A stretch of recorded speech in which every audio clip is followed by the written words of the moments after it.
The United States Justice Department is now suing Facebook over discrimination of American workers. They're discriminating against American workers because they are basically, in the Justice Department's terms. I'll read. Now, there's many articles on this, but the one I found is a little bit simpler to read. The United States Justice Department, under Attorney General William, whatever his middle name is, Barr, I can't pronounce that, is filing a lawsuit against Facebook, not for an antitrust lawsuit as of yet, but because they are actively discriminating the workers of the United States by paying immigrants less than they would an American worker. Now, the positions that Facebook is hiring are for very high tech positions in their company. And essentially what's going on is these positions are worth about $156,000. That's what they are paying these immigrants. And this goes to regular United States policy, which is, well, we can pay immigrants less, and we can pay and because then we'd have to pay the U.S. more. And so essentially what's going on here is they're suing them because they're exploiting the immigration system. They're paying immigrants a lot less. And then they're not allowing Americans to apply. They're not even taking in any Americans because they know that they would have to provide them high wages, or higher wages. They'd have to provide them health care. They'd have to provide them workers' comp and all kinds of goodies that we as Americans should get in every job that we apply for, and yet we don't. Essentially, they're paying them about $15,000 less. That's 15 grand. That's $171,000, give or take, just about. You do the math. 156 plus 1,000 plus 15,000, you get $171,000. And they're basically doing that. Now, why does Facebook do this? Because it helps their bottom line. If you think about it, Facebook is actually doing this because, if you're Facebook and you can pay immigrants less, well, that actually helps you, right? Your bottom dollar is not affected. But this actually hurts immigrants because, what immigrants are shown is the difference between the income that they earn at home and the income that they earn here is, the income that they earn here is a lot more. It's a lot bigger and greater than what they earn over there in their house, in their hometown, wherever they're from. So essentially, the way Facebook is exploiting immigrant workers is, American workers, but immigrant workers is, hey, you come work for us, and then you can't leave. Because as an immigrant, the Justice Department is suing them over H-1B visas.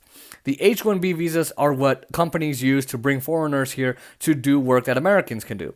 And wherever you are on the immigration argument and the debate, this is quite unfair, right? You're thinking, well, man, there's jobs out there. Now,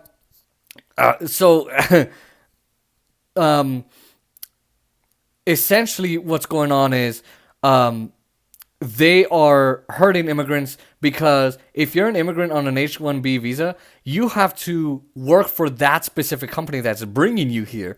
And they don't have the rights that we do as Americans in our social contract, which is, if your boss is really mean, if your boss is terrible, maybe you have a better chance at another job. Maybe this job isn't paying you enough. Maybe you just hate your job. You cannot get up and leave as an immigrant. You actually have to stay at your job, and you can't go to Google.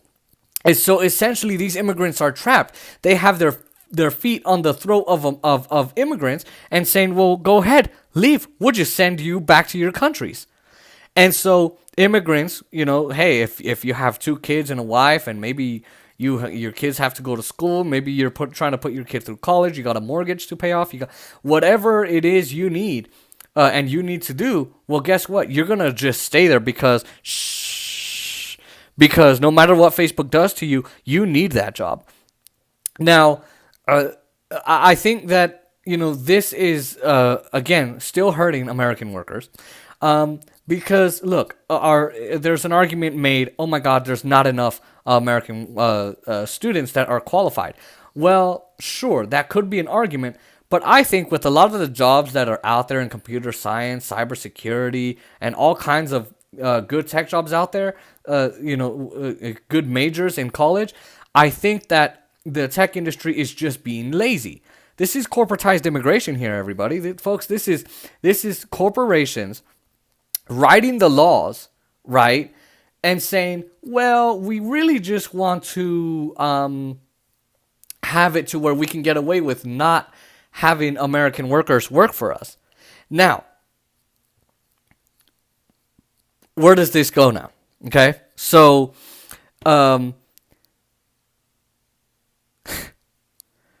the Senate now has a bill put up by Mike Lee, who is a libertarian, where he wants to put a H-1B visa cap and green card cap on countries. Now, specifically, this would benefit the Indian community. Why? And Indian immigrants. Well, it basically makes it so that the huge Indian lobby gets to write this bill that's in Congress and then screw everybody else. This is not very new. So something I learned about on the Hill, Rising, the Hill TV. It's called Rising with Sagar Enjeti and Crystal Ball, but this time it was with Sagar Enjeti and Ryan Grimm. So I learned this tidbit of information. After the 14th Amendment came out, which gave slaves the right to vote after their former servitude, essentially what happened was the radical Republicans, you had two fractions of the Republican Party, kind of like you do now, but you had the radical Republicans and the regular Republicans, who you have now. The radical Republicans were the ones who kind of pushed Lincoln. I make so many mistakes on the show, it's not even funny. They pushed Lincoln to what would be our left. The abolition of slavery, amendment banning slavery,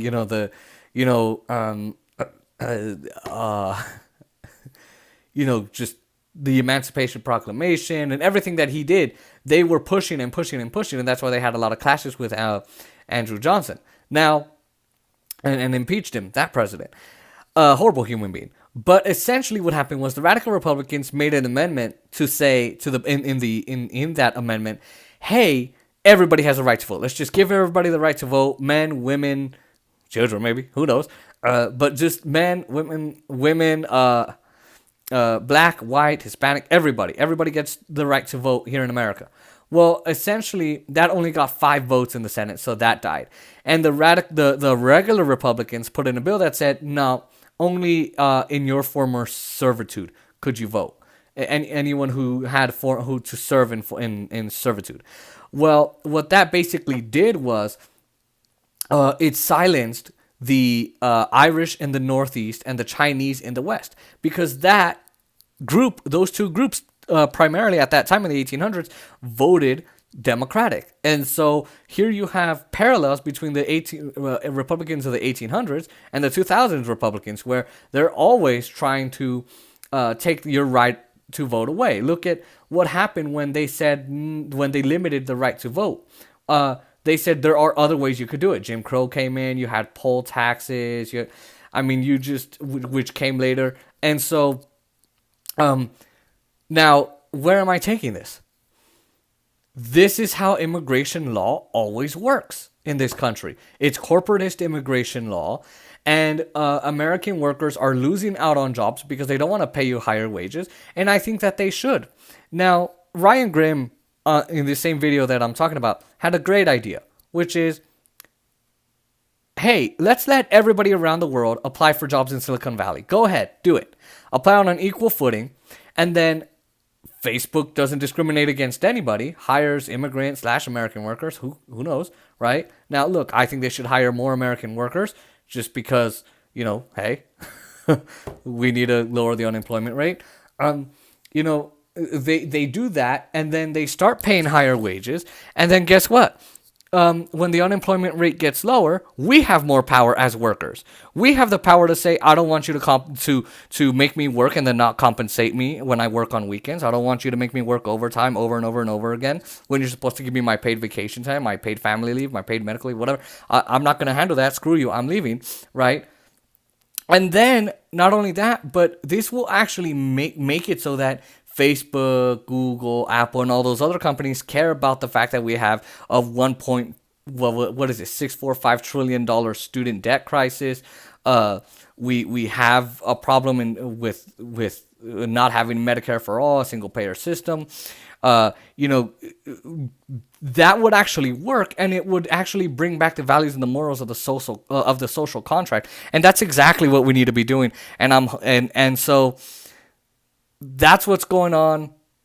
I don't know if this is Trump's last ditch effort to go, hey, I tried standing up for American workers on my way out the door when he runs in 2024, obviously. So y'all need to vote for me. Is it? I don't know. Will Biden continue the lawsuit? Who knows? Facebook's donating to him, and I'll cover that in a video later. And so, you know, who knows what's going to go on, but I just wanted to bring you that news. Facebook being sued by the United States Justice Department.